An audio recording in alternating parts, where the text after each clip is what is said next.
Hello students, today we are going to be learning how to put images inside of a Google slide.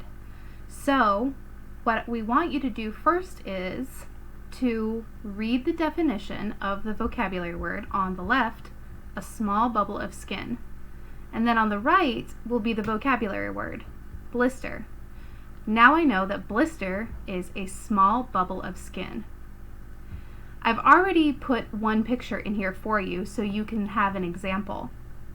Let's try finding a picture for thirsty.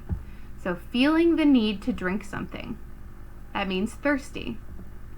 What I want to do is go up to Insert,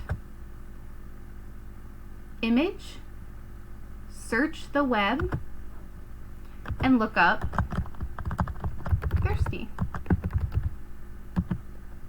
This looks like somebody who needs some water. I'm going to use this picture. So I click on the picture and it gets added. I can make it a little smaller so then it fits inside the box. Then I want to go to my next definition. Go ahead and do this on your own and then turn it in when you're all done. Practice your vocabulary with the word, the definition, and with the picture that you find. Good luck!